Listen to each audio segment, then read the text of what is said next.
Hello, and welcome to Steve's Mixtapes.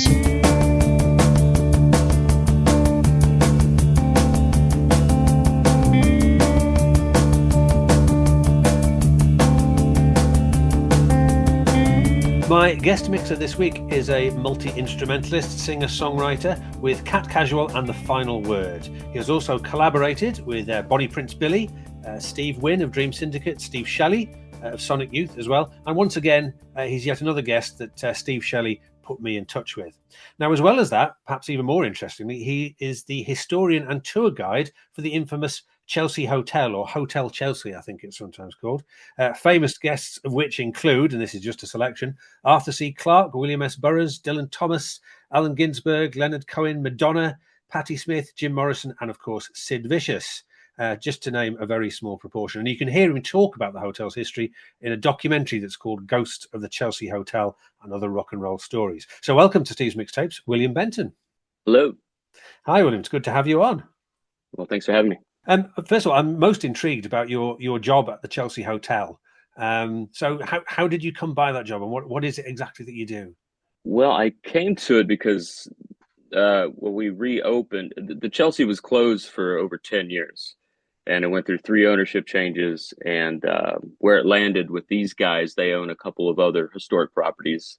Okay. And years ago, I had helped them. I mean, I was on the opening staff for another historic little place called the Marlton, sort of a mini Chelsea in terms of its history. Kerouac wrote some shorter works there.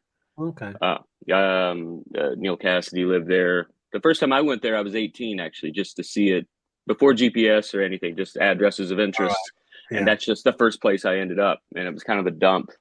And I was morbidly obsessed with Valerie Solanas' Scum manifesto at the time. Okay, yeah. The Society for Cutting Up Men. Yeah. And she lived there when she shot Warhol. But anyway, so when I got hired on almost unexpectedly to open that place before I moved on to, I usually lasted a grown-up job for about a year or two before I get antsy and join a tour or a band or something.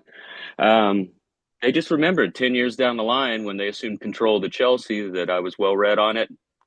As a musician, I tried to stay there and had been a nerd about it most of my life. And so they brought me on nearly first to write the guide for the front desk for all the youngins to understand the gravity of the place. And just over time, I've just managed to fail upwards by avoiding responsibility and knowing what I know about it. It's really by default. I'm sort of become the historian and tour guide because I'm the only one old enough to have stayed there in its previous incarnation, really, and have my own stories and such. And for the people who come and look, what artists are they particularly interested in? Because in the UK, it's probably most famous for the unfortunate time that Sid Vicious and his girlfriend Nancy Spungen stayed. That's probably what it's best known for over here. So do you get a lot of Sex Pistols nuts going, or is it, Not a lot, actually fewer than I thought we would. Okay. And early on, management / ownership, they weren't too anxious for us to go into things like that. And that's animal, there's been a bitter pill to be swallowed there, which is it's part of the culture of the place. It just is. Yeah. But when I give tours, it's usually, I call it the big trinity of obsessions. One of them is Sid and Nancy. Patti Smith's book, Just Kids, that brings people to me 3-1 over everything else. And people love that book. The hotel is nearly a character in their story. And it keeps enjoying a new audience over and over again. And then the other one's Leonard Cohen and Janis Joplin's infamous Night Together. And that's usually the room, probably more than other rooms, any other room I can think of, people want to see, like where his room was and where they would have spent the night together. And as I mentioned earlier on, I was put in touch with you by Steve Shelley. I'll tell you what he said in his email when I asked him if he had any other good candidates. He said, William is the soulful caretaker of the Chelsea Hotel and is an excellent DJ himself. His show would be pretty special. Well, very kind of Steve, but he's a very kind person. He is. He's a lovely, lovely guy, and he's put me in touch with so many people. Corey Plump, who I mentioned before, and Brian Turner from East Coast, Radio. So lots of people. How did you first get to know Steve? As it goes in New York, it was a strange sequence of accidents. Yeah, I have to go back 2 or 3 people, which is I just stumbled into this really atrocious nightclub slash burger place called Pop Burgers. It was this concept you saw around New York for a few years. And an ex-girlfriend of mine was supposed to manage it. So I wanted to see, what this shithole was going to look like. And it was Mm. very odd. And I was kind of not feeling great at that bar. And then two ladies at the end of the bar, and one of them says, "This place is pretty weird, isn't it?" And we got to talking, and she said she was a drummer. I'd just gotten off tour opening for Acid Mother's Temple, and she's like, "Oh, I love Acid Mother's Temple."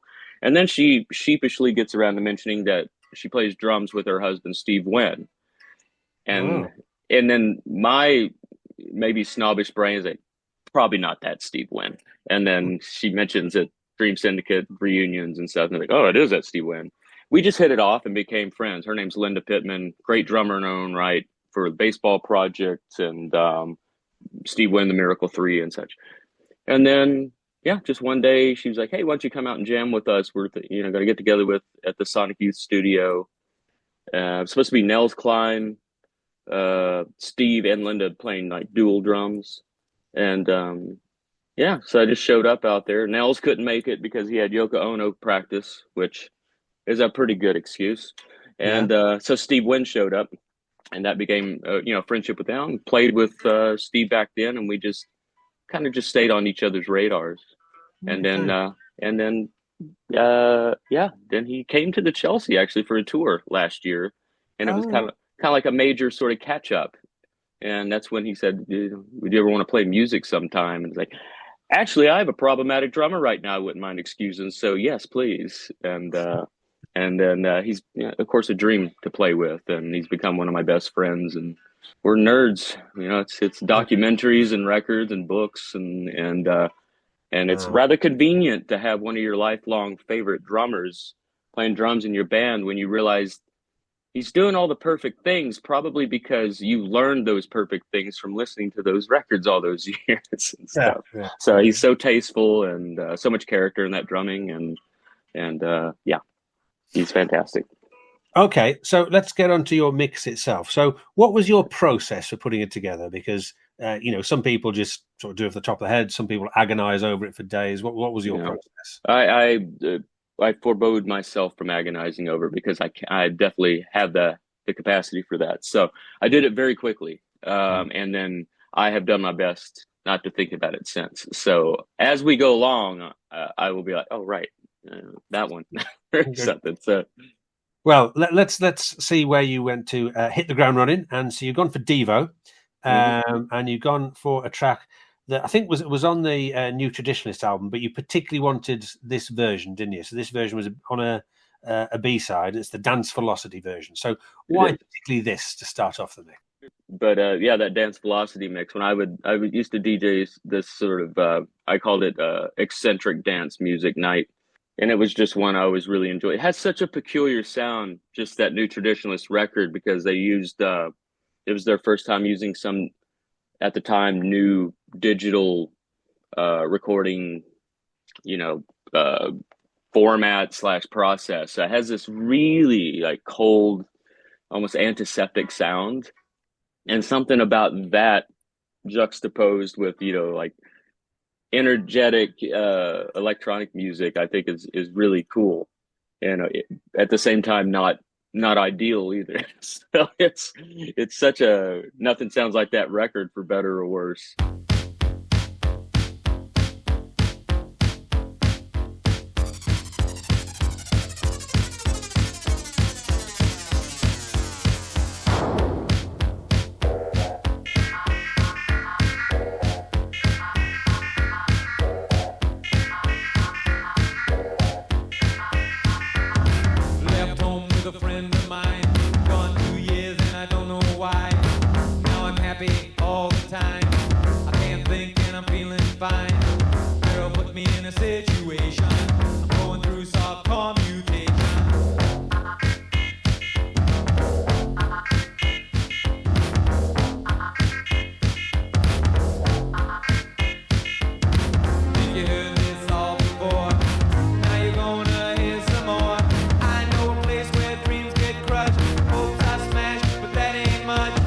Voluntary experimentation.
Well, that was Devo, as I say, with the Dance Velocity version of Going Under, and that was the B-side of Through Being Cool. Now, William, there's a standard question I always ask people, which is, have you always been somebody who's enjoyed sort of making compilations, mixtapes, etc.? Absolutely. Yeah, absolutely. As soon as I could. And initially as a child making them, they were just for me. I used to fake a radio show. I would talk about the songs between songs, and no one heard this stuff but me. And, I probably Glad you said that, and a few other people said this, because everything you read about mixtapes is always about making mixtapes for other people, isn't it? Either to convert them or to Sure. to woo a young lady or something like that. Yeah, but actually, and I got there, but yeah, and we've all done that. But I used to read these things, but I used to make loads of them just for my own benefit, because I really like sticking something on that I've forgotten that I've made. So it's like your own personal radio station. Do you know what I mean? Yeah, that was exactly how it was, for me. Yeah, and I was always outside the pack of the other kids growing up. I went through years where I just hated everything I heard on the playground. It was like I wouldn't say a snob, but I was very disenchanted. I remember clearly being in fifth grade and walk around the playground, and it's like kids are listening to Permanent Vacation by Aerosmith. I think the first Guns N' Roses record was out. People were still on a Bon Jovi kick. And I was like, I hate all of this. And I just went deeper into just like 60s music and country music, and which is all stuff I still really listen to a whole lot. And I know the feeling. Everybody that I hung around with in my school was into very sort of mainstream chart music.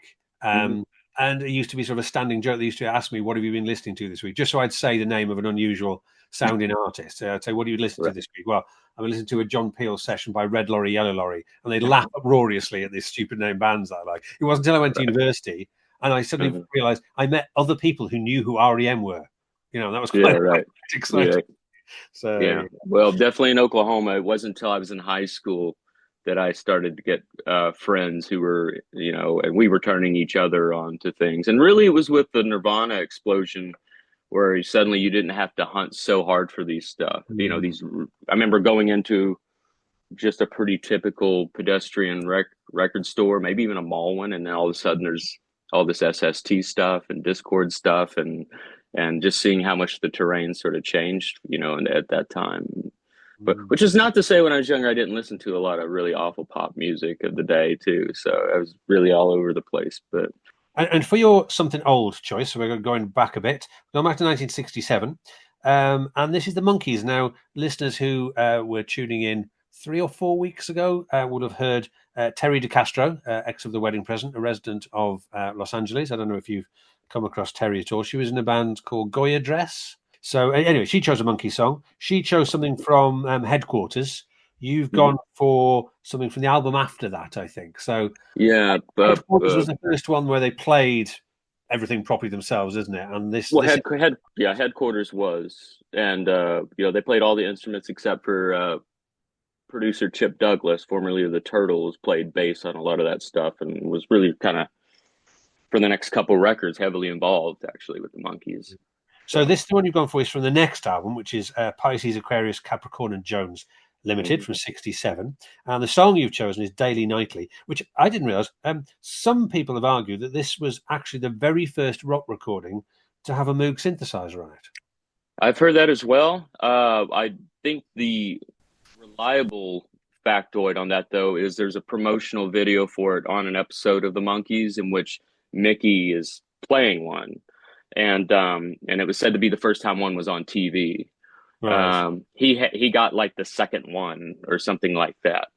And it appears elsewhere on that record. And it's really interesting because there's a studio guy playing like, a solo on it for a song called Star Collector. And you could tell this is a guy who's a professional and probably dialed up the settings you're supposed to, for whatever. And then on Daily Nightly, that's Mickey playing with it and getting all these like bleeps and farts and sweeps and stuff. And it's infinitely more interesting that way. And it's a great Michael Nesmith song. I'm a huge Michael Nesmith fan. I'm a huge Monkees fan. It's always my my almost cheat of an answer when somebody says, "Who's your favorite band ever?" Or I can't really name that, but I often say the Monkees because it pulls together the great musicians of the day with the Wrecking Crew and great songwriters of the day. Really launched careers for people like Harry Nilsson, Michael Martin Murphy. There's Goff and King songs, Neil Diamond, and on and on. And then Michael Nesmith, who was already writing songs and wrote some of my favorite ones.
That was the Monkees with Daily Nightly from the 1967 album Pisces, Aquarius, Capricorn and Jones Limited. I hadn't realised, William, to look that up, that song's actually about the Sunset Strip curfew riots. Right. I'd sort of vaguely heard of, but I had to look up on, and it was interesting to me because that period of unrest was almost sort of the beginning point of 60s counterculture in a way, wasn't it?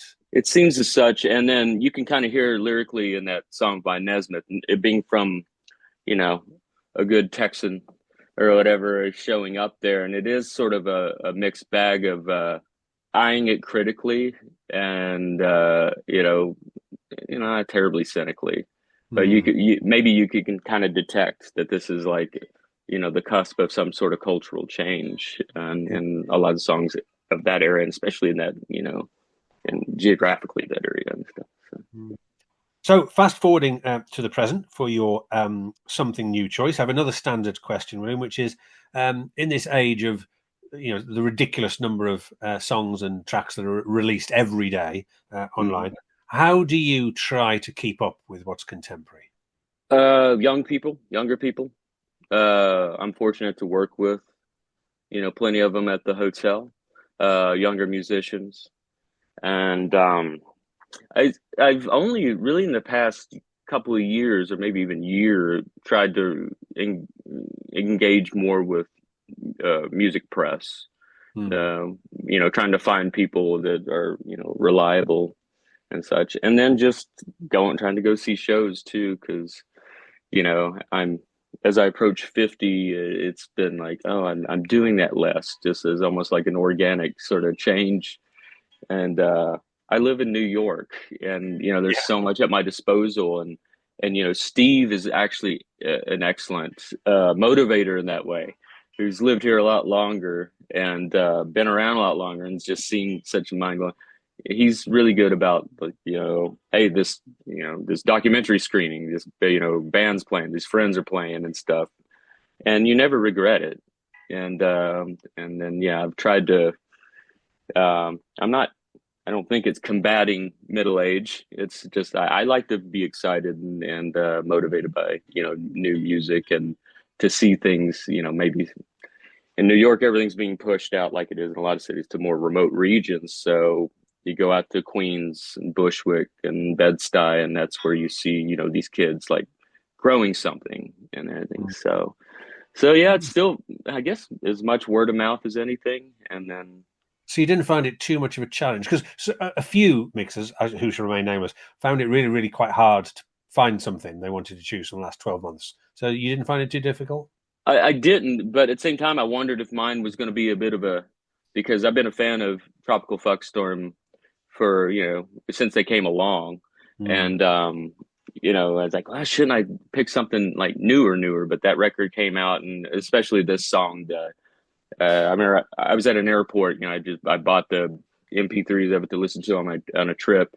And when that song came on, I listened to it 3 or 4 times in a row. I thought it was really beautiful. And I knew one song by them before this, because I recognise the name, and I think somebody must have put it on a compilation for me at some point, because I knew the one song I knew is "You Let My Tires Down." Oh yeah, which somebody put on as, I think, a last track on a mix. You can kind of see why, because it's quite right.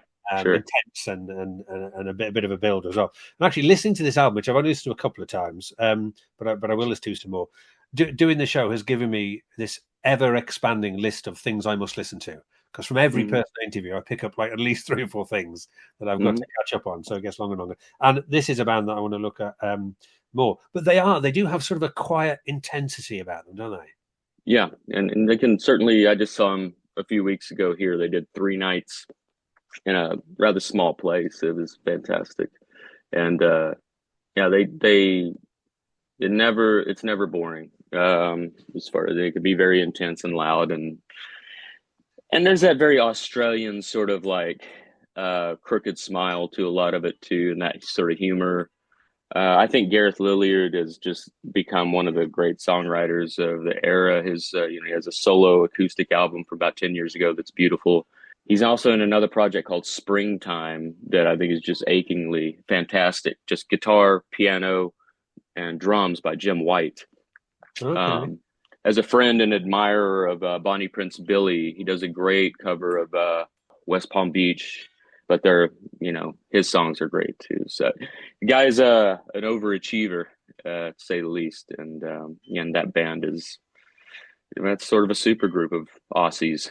So, and the band's name itself is sort of feels like Australian humor as well, doesn't it? Yeah, absolutely.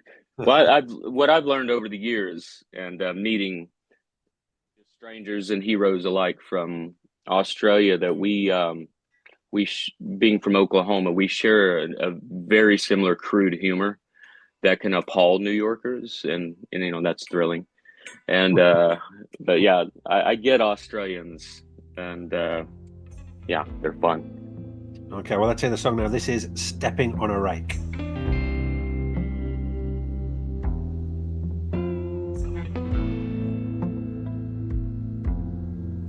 If you go, if you stay, yeah, I don't mind either way. Don't you worry about money, don't worry about being alone, don't worry about what's coming, some things are not worth knowing. Don't worry about stormy weather, don't fret about the car. You've seen it all 1,000,000 times before and done just fine so far. Nothing has changed.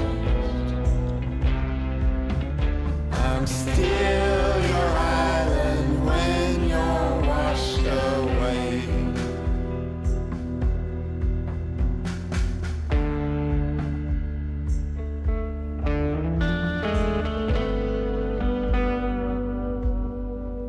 You can be mean,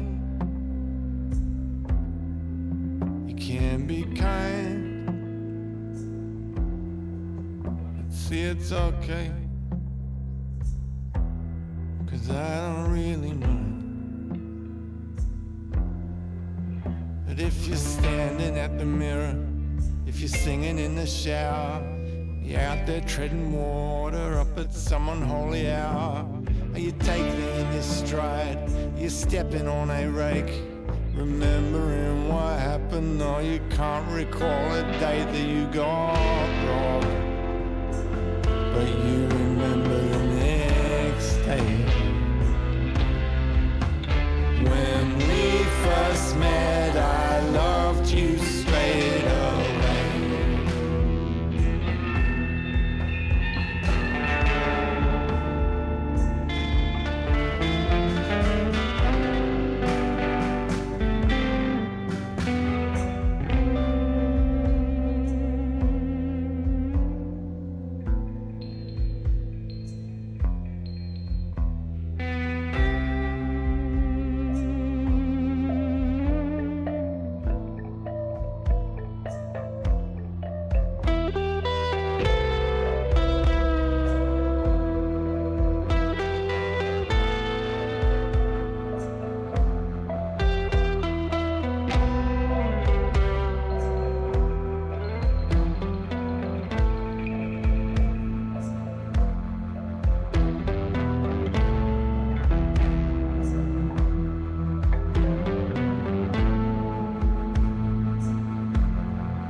From the 2025 album Fairyland's Codex, that was Tropical Foxstorm with Stepping on a Rake. Now, for your something borrowed choice, you've gone for something by somebody you've mentioned already. Now you've got to. I don't remember who it was. Nels Cline. Oh, right, Nels. Yeah. That was my two birds stoned at once on that one, because the Minutemen are. I often say Mike Watt, specifically in the Minutemen / Firehoses, that's what made me leave home and decide I was going to need to pursue music. The Minutemen are huge to me. And then Nels. I was a fan of Nels from the Geraldine Fibbers, and that caused me to get into his the trio, the Nels Cline Trio, which is kind of from the 90s kind of weirdo jazz scene in LA. And then Watt put out the Contemplating the Engine Room record, concept record, in which Nels, Stephen Hodges, and himself, this concept record kind of paralleling his father's time in the Navy with the Minutemen and their story. A really beautiful record. And I saw it with Joe Baiza a few times. Mm-hmm. I'd never seen Nels live. And he did the very last tour of that record. And having him play in front of me, I was hesitantly playing guitar in a band as somebody who couldn't play guitar. And I was pretty anti-guitar. And I left that show saying, I think I'll take guitar more seriously. And I've been stuck on it ever since. That was 1998. And I videotaped that show. So I videotaped the show that I say made me a guitar player. And found the master tape, was able to put it on YouTube in the last couple of years. So that song that I chose is the Nels Cline Trio covering the Minutemen for a Minutemen tribute record called Our Band Could Be Your Life. And I think they do a great job. It's actually two songs. Yeah, that's right. Yeah, it's two Minutemen songs together. Yeah. Yes, West Germany. I don't think they're not from the same album, are they? I don't think. No, I don't think so. It's how do I believe? I'm trying to remember. No, yeah. One's from Buzz or Hal, Under the Influence of Heat, and the other is from Double Nickel on the Dime. Yeah. Okay. All right. Well, let's hear it now. So this is from as you say, a tribute compilation called Our Band Could Be Your Life, available on Bandcamp if you want to go and have a look at it. There'll be links to it on the webpage. This is the Nels Cline Trio with Self-Referenced and West Germany.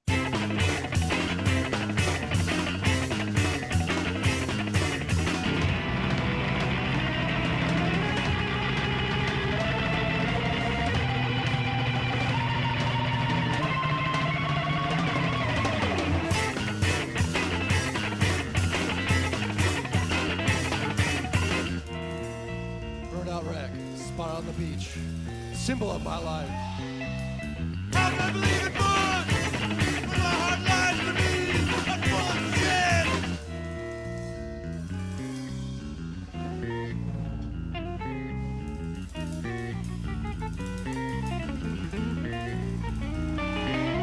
I'm going real hard, I don't feel fine, full of sin.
Now, we take a bit of a left turn here, William, with your Something Blue choice, because along comes a name that I know, but I know quite a bit of his father's music, but I don't know so much of his. So this is Hank Williams Jr., and the song you've gone for is Blues Man. I know I didn't know very much about him at all, so I did a bit of Googling, as you do, and I didn't realise that he'd nearly died in 1975 when he had a massive problem mountain climbing. He had 2 years of recovery. He had to relearn how to talk. He had 17 surgeries to repair his skull and reconstruct his face, and that's why he started with the beard and sunglasses look to cover all that. So I learned an awful lot doing this show, Willie, because I end up googling these random things. So and I also hadn't realised quite how prolific he was. Was it between 79 and 92? He released 21 albums, all of which went at least gold. He was huge, especially in the 80s when I was a kid. He was inescapable. And with that said, I only like about 50% of it or less. But when he's good, he's great. But that dummy can write some good songs too. And when he really sings, he's definitely a unique individual. And it's problematic in some, when we start talking about country artists, that seems to be the case a lot of the time. But when he comes through, like Blues Band is a gorgeous song. I believe George Jones did a cover of it, Alan Jackson among others, and really captures a pain and a yearning in that forget he's has the capacity for these things, because I don't ever want to. I'm not going to listen to the garbage about if the South would have won, we'd had it made and crap like that. But at the same time, you're right. There's also a song called "Blues My Name," which is much older, before the accident and everything. That's a classic as far as my DJ sets go. People always come up and ask who it is. It's just one of those songs that strikes a note. There's a song called "I Don't Have Any More Love Songs to Write for You" that Merle Haggard did a great cover of. And the new Waylon Jennings record that just came out, that Shooter Jennings compiled of old tapes, Waylon did a cover of it. I didn't know about. And then beautiful song as well. So there's many of his songs that just get on my nerves, and then the ones that are really good are really good. I'm just a singer, a natural born guitar ringer,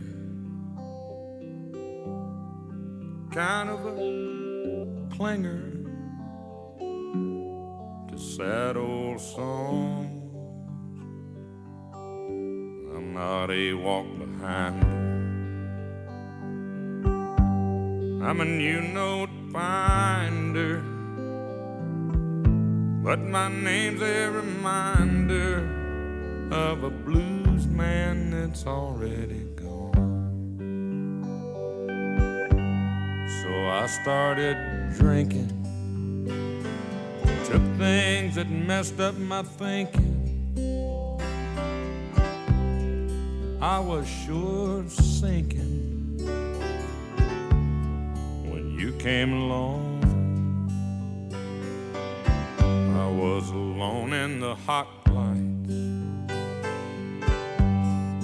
not too much left in sight, but she changed all that in one night when she sang me this song. Hey baby, I love you. Hey baby, I need you. Hey baby, you ain't got to prove to me you're some kind of macho man. You wasted so much of your life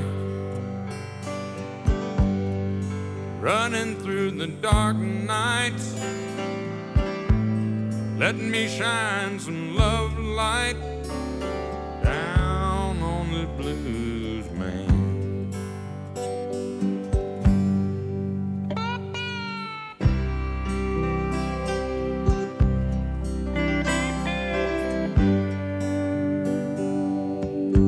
I got so sick from speeding, all the stuff they said I was needing. If I was to keep pleasing all of my fans, I got cuffed on dirt roads, I got sued over no-show, but you came and took all that old load down off this blues man. Hey baby, I love you too. Hey baby, I need you. Hey baby, I do get tired of this traveling band. I'm 30 years old now. Nights would be cold now if you hadn't stuck it out with this blues man. I'm 30 years old now. Night sure would be cold now if you hadn't hung around. That was Hank Williams Jr. with The Blues Man from the 1980 album Habits Old and New. Right, now, take it down. You've gone for, I would say, a brilliant artist with which to take things down, because everything he did on this, his only solo album, and for the last 2 or 3 albums released by his band was down and melancholy and sparse and marvelous. And this is, I mentioned to you earlier that I had Brian Turner from East Village Radio on, and I was delighted that he chose something from one of Julian Cope's first 2 solo albums, Fried and Will Shut Your Mouth, which, you know, when you have those records that you never tire of banging on to people about how more people should have heard them and it should have sold. Absolutely. That's one of them. Yeah. And this is one of mine as well. So this is it's one of mine as well as Laughing Stock by Talk Talk.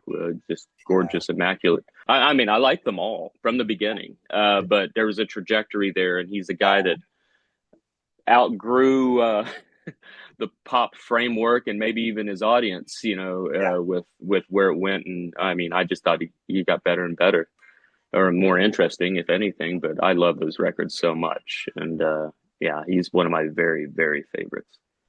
Yeah, and it's I found an interesting quote from Mark. He said, "Before you play 2 notes, learn how to play 1 note, and don't play 1 note unless you've got a good reason to play it." Which, love it. That's really captivating. Yeah, this is a beautiful, beautiful album. It's very sad. It's very sparse. There's some beautiful harmonica on it in places as well, which I think which is wonderful. And and then he did the one solo album and then packed it in. Basically to raise a family. Family life. I got the impression that he was a guy who put so much heart and soul into every single second he recorded that he was never really going to be able to balance a family life, you know, with that. But and it's incredible. Highly recommended. So this is a song from it. This is The Daily Planet.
Nature depths collective.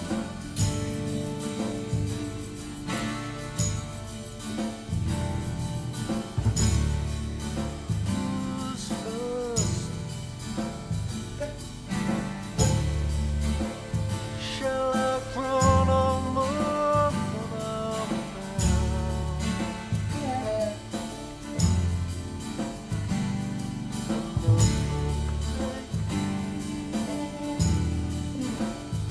without who's curse?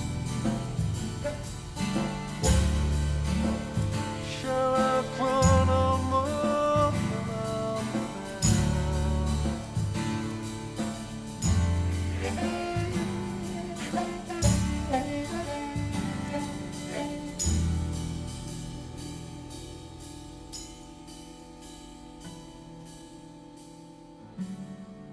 Mark Hollis, ex of Talk Talk, and that was The Daily Planet from his only solo album released in 1998. Sadly, no longer with us since 2019. But if you don't know the last couple of Talk Talk albums, and you only know them from Life's What You Make It, which is what some people would only know them from, I would really, really recommend you go and listen to the two remarkable bits of work.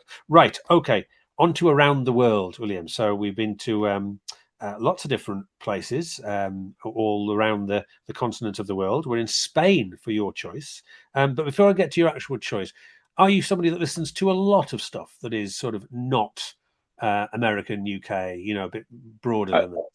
Yeah, I've gone, there's been phases in my life where that's the only things that'll interest me for a while. And now there's this app / radio channel, Radio. Have you seen it? And it's where it brings up an atlas. Oh yeah, and you click on the map and it plays what they're playing in Botswana or and whatever decade. So you can go back to the 20s. And it's been an obsession for a while now, where can't think of anything to listen to. Just pick a country and a decade. And it's one of those sites, so it's quite dangerous, isn't it? Because you could find yourself just sat in front of it clicking for 3 or 4 hours. Absolutely. I just recently looked at my like list on there. I mean, hundreds and hundreds. And I don't know what purpose that's serving at this point. But yeah, I do. And then also, it gets me out as far as the songwriting perspective goes. It gets me out of just some of the dogma of Western, thought and melodically and structure wise and stuff. I still do largely a pretty, standard rock / country pop, formulas, but I definitely want to make it interesting. And I find I hear a scale or something happening in that song from that country that I got to sit down and figure out. And so always learning from other cultures in that way. So the band you've gone for, now we've discovered in previous interviews that although my French is okay, my Spanish is not so good, but I think they are called Los Salvajes. Is that how you say it?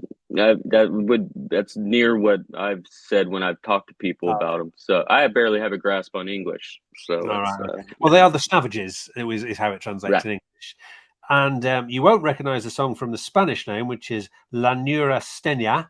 But it is basically a cover of 19th Nervous Breakdown, isn't it? Yes. Delivered in Spanish. Gusto as well.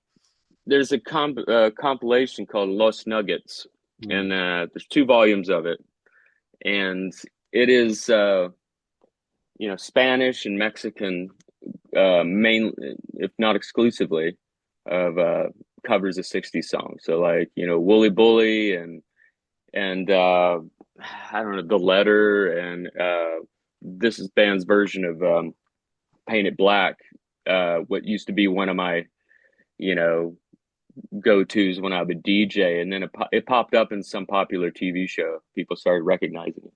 What I found is I don't ever need to hear Satisfaction again in my life, probably. And yet I listen to this Mexican band do this completely out of control, just really crazy garage version, and it's exciting and it's really, really fantastic. And those compilations, it's just song after song after songs like that. And if you like that, there's a one that I've got squirreled away, so you might like. It's a sort of Japanese equivalent. I think it's called "Girl, I Love You." You come across? No, I don't know that. So it's basically like loads and loads of Japanese 60s garage bands doing covers of Nuggets type stuff, mainly sung in English, but very heavily accented with Japanese. And you suspect that they don't necessarily understand the words they're singing. They probably learnt it phonetically, but it's great. Yeah. Great. I've just wrote it down. I'll be checking it out. And then also the Lost Nuggets, if you get it digitally or where it streams or you buy it on iTunes, it's also have radio promos from back then and even like Coca-Cola ads and stuff. And so it's like listening to, Mexican radio or something. So that's kind of fun too. Eres la clase de chico que le vende siempre la tensión, que le abruma el ruido de la circulación. A veces reaccionas y te sabes dominar, mas sin saber por qué ya estás con ganas de llorar. Pon atención, cuídate.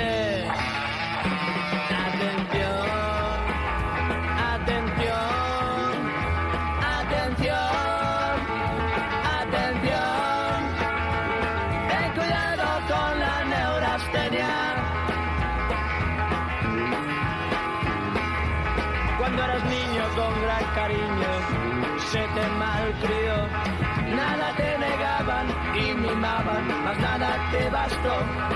No había quien te advirtiera que tenías que luchar, y a la primera adversidad te pones a llorar. Pon atención, cuídate. Atención, atención.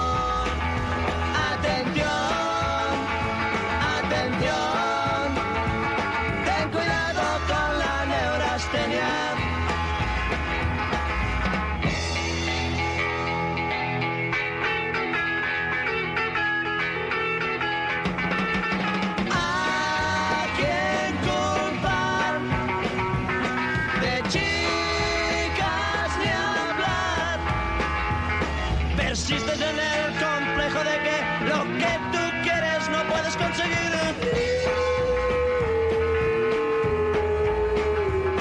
En la escuela había aquel profesor a quien caías mal. Su enfoque psicológico te resultó fatal. Al conocerte me empeñé en poderte enderezar, y al fin desistí porque me iba a contagiar. Pon atención, cuídate.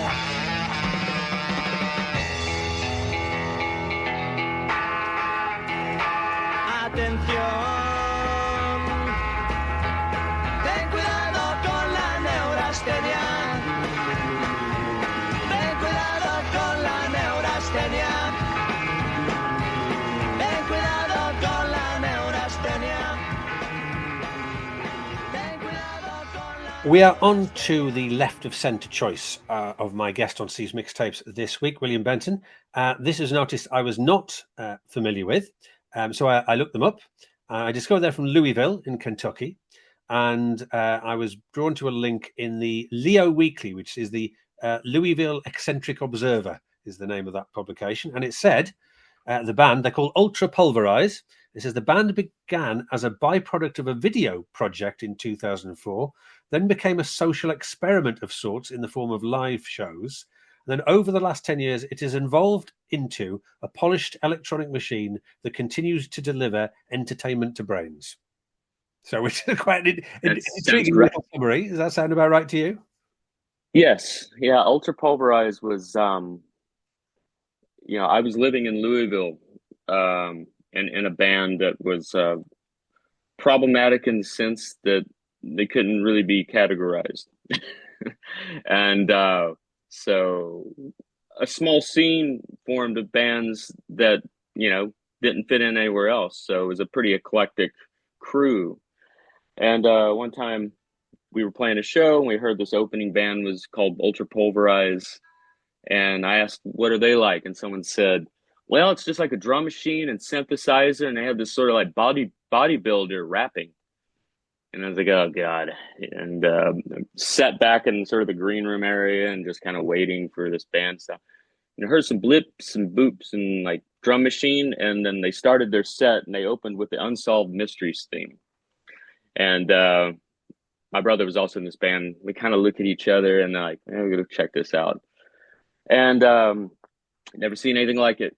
There's definitely an overt humor to it. Mm-hmm. I was asked recently to write liner notes for a reissue of their first record, and I mentioned that among other things. But they were always an exciting show, always ideas, always changing. You know, like everything from their costumes to the songs got more and more complex, and but was always, and their videos got better. They were super into video production, so. There's the song Next Day has a fantastic video that they made, and so and unfortunately the lead vocalist has passed away, and his brother still makes very similar music under the name Tony Robot, and is fantastic as well. But yeah, they were one of the most original things, and to walk that line with humor in your music can be very tedious, but you have to be, when you're really funny, you have to be really smart too, I think. And they were like highly intelligent. And I was involved in this project of Brendan Candy from Fugazi, a series he was doing back in the early aughts called Burn to Shine, mm-hmm. in which a curator from a city would pick bands, and they were to be filmed in one day in a structure that's doomed for demolition or destruction or whatever. And through absolute just by default and even miscommunication, I ended up curating the Louisville one in 2005.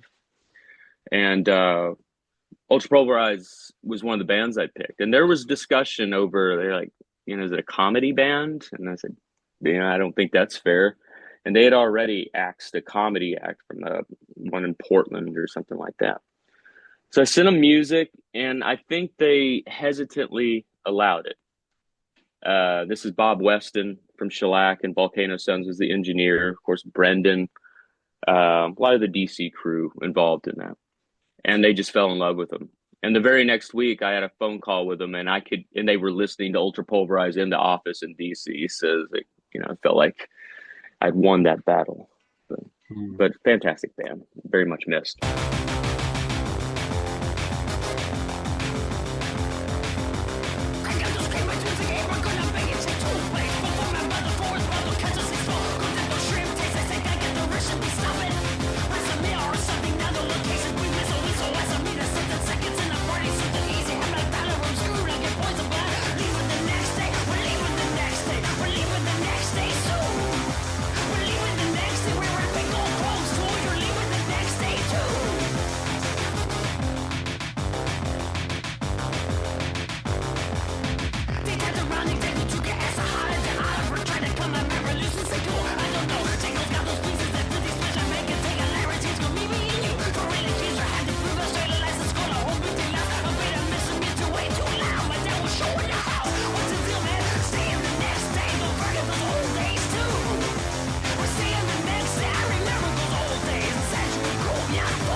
From the 2008 album Unoriginals Get the Dose, That was Ultra Pulverize with The Next Day.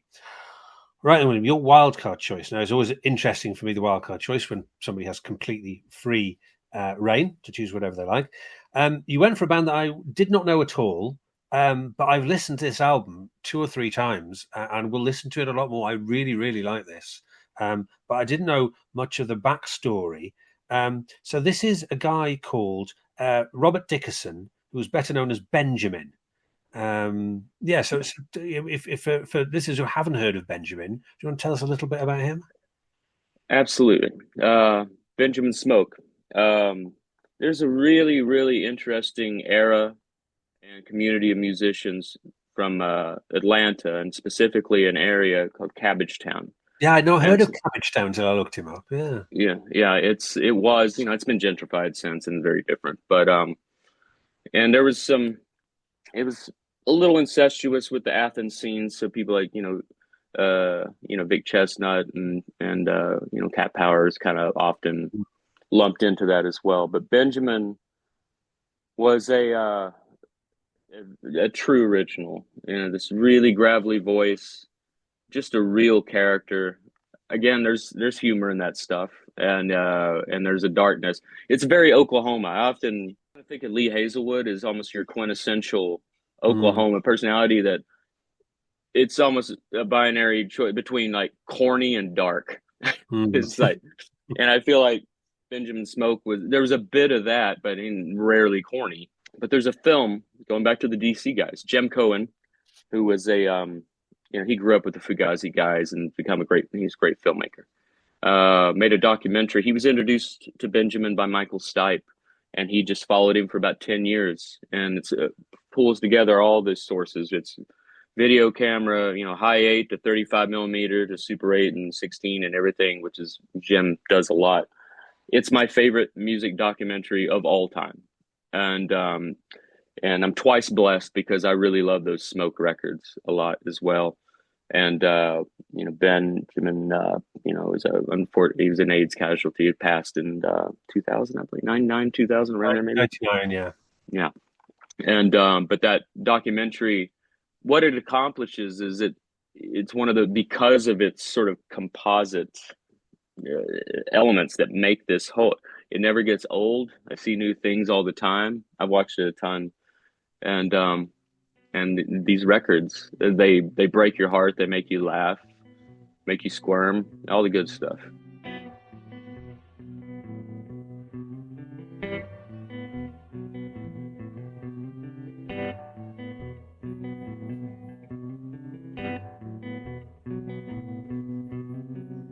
My friends live on islands. My friends live on mountains. My friends live in places far, far away.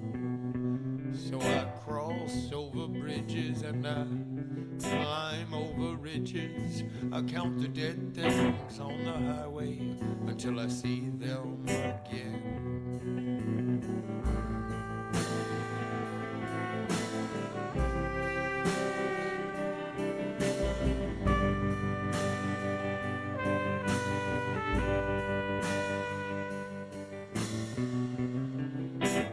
Distance is glamorous, but distance seems ominous. I've got a cigar box that is filled to the top with love letters I haven't sent, and sorrows I never spent, sentimental grown-up tales never told. Worry I'll change a fate that I haven't. Cannot explain simple daily occurrences. The characters enter as often they exit, and they leave me alone.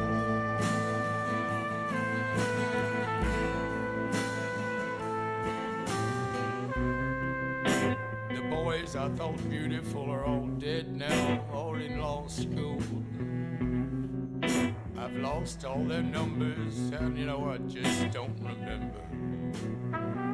All the streets all the houses, all the bars, all the apartments. Something happened here once, it was beautiful, but I just don't recall. Worry I'll change, afraid that I haven't. I cannot explain simple daily occurrences. The characters enter as often they exit. They leave me alone.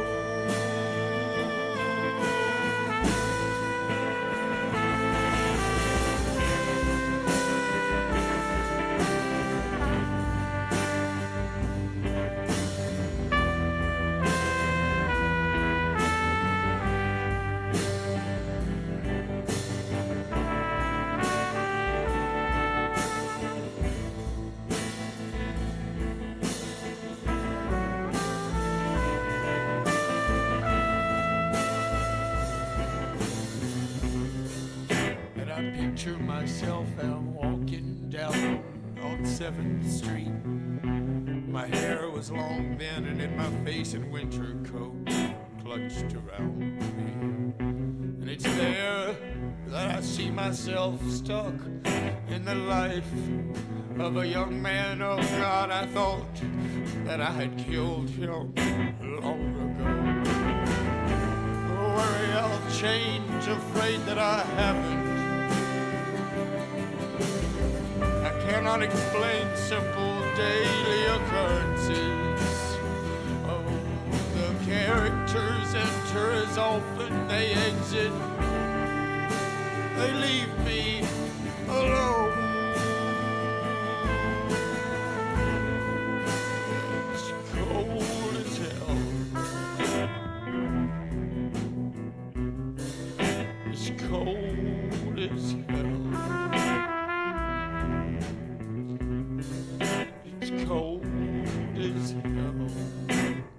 From the 1995 album Another Reason to Fast, that was Smoke with Friends. And yeah, I would highly recommend listening to that. It's an album I'm definitely be going back to. You said the gravelly voice. I mean, I always listen to these mixes context free. So before I start Googling or looking up the ones I don't know, I always listen 2 or 3 times, just completely context free. I always think that's the best place to start. And I kind of presumed that whoever did the vocal on this was in their 60s or 70s. It sounds like right at the end of their career. But he's only 39 when he died, wasn't he? So he's quite young. Hard living, though. You know, when he passed, you know, he packed a lot into his life. Yeah, by the documentary, he's very open. You know, he was this gay, cross-dressing, speed freak. Really lived dangerously, and also his attitude towards that was interesting, because you know, it's a tired old thing. You know, people who live self-destructively is almost a source of pride. You don't get that from him, but also where he comes from, and frankly, it's something that's very familiar to me growing up in rural Oklahoma and growing up poor. People go that way when they don't know anything else. And with him, he was enlightened with punk rock and such, so his world got bigger. And but I'm a huge fan of his music and that book. And the first band he was in, Opal Fox Quartet, which is sort of like legend in the Atlanta area. Yeah, I noticed them. I haven't got to them yet, but I will definitely give them a go. There's a couple of the songs that carry over from Opal Fox into Smoke records. Right. Before we get to your finale choice, William, I normally ask people at this stage, but what's coming up for you in the future? What sort of future projects you're coming up?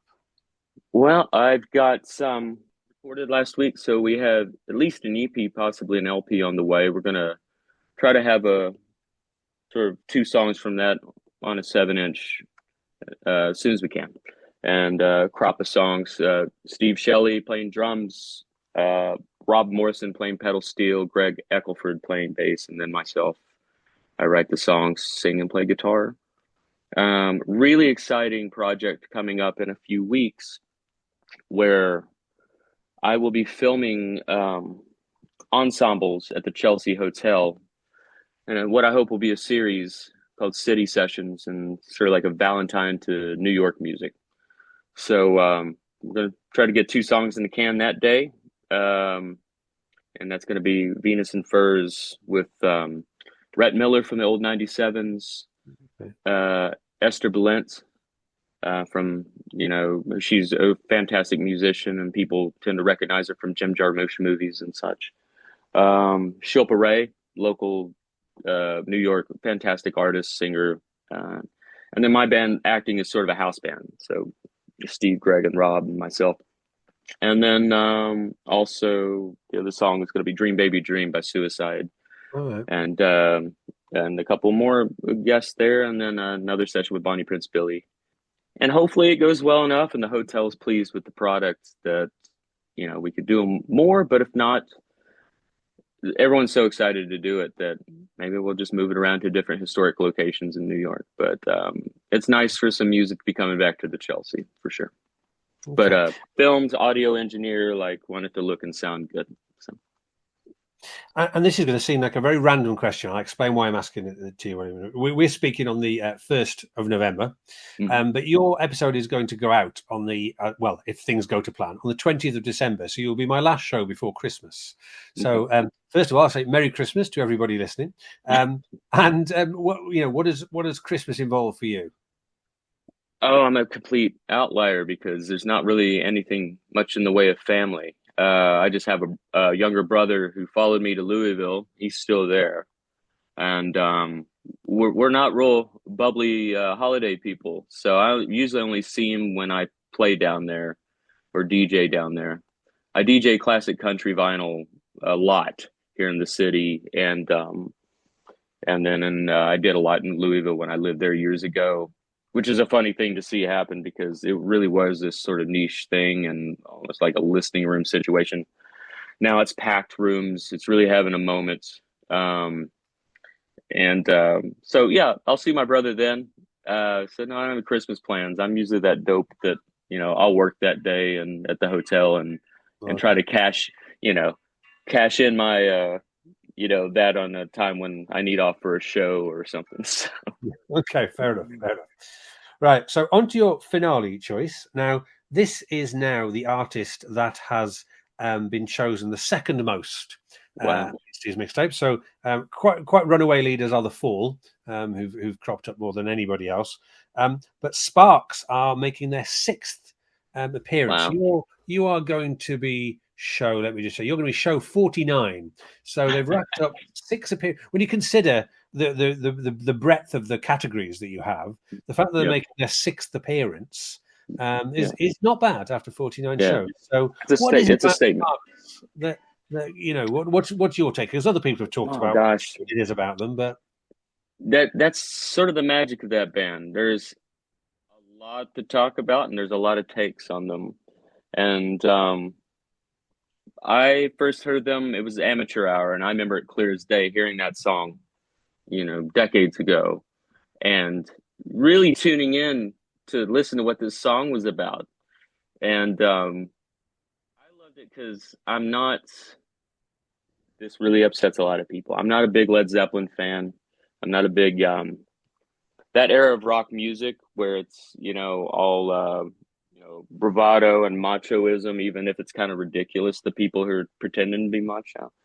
And then there's this song by Sparks, Amateur Hour, which is about being sexually naive and, celebrating that almost. And it goes back to inserting humor into your stuff, if you do it and not, Sparks isn't a joke band, but there's a lot of humor in those songs.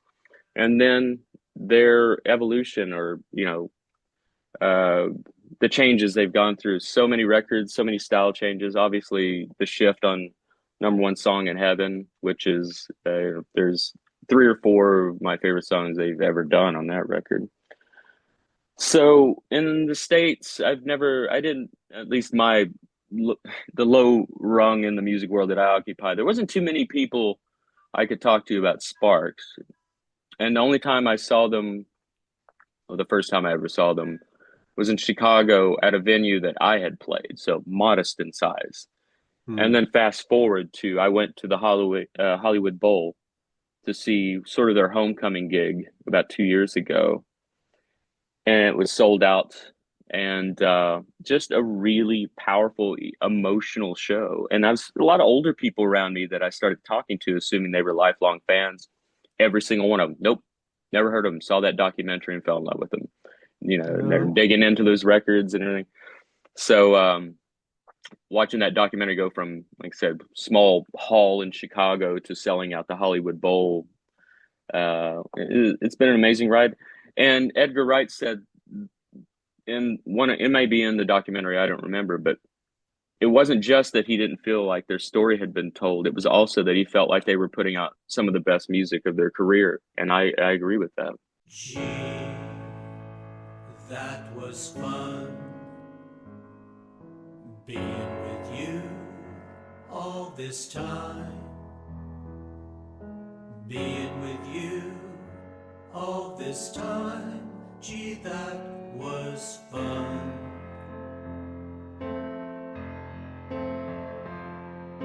Gee, that was grand, letting me be in your plans. Finally a change of plans, still it was grand.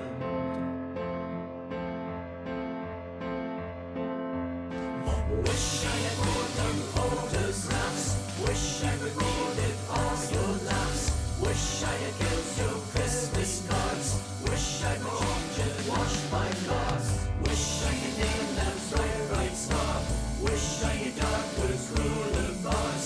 You did, my choice was great, I could set you on second rate.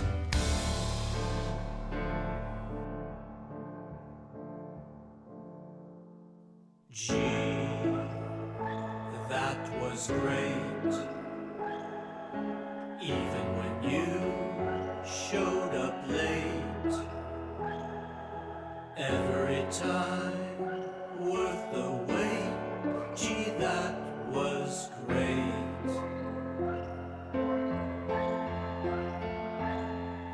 Gee, if I'd known, I'd have been less on my phone.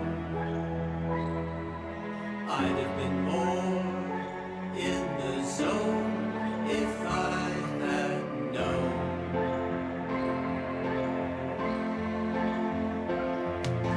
Wish I could better cognizance, wish I could crime and punishment.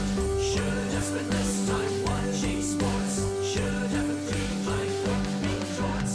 You were a bit too good for me, didn't take long till you agreed. But I'm not bitter, it's a fact. See me assured was just an act of mine.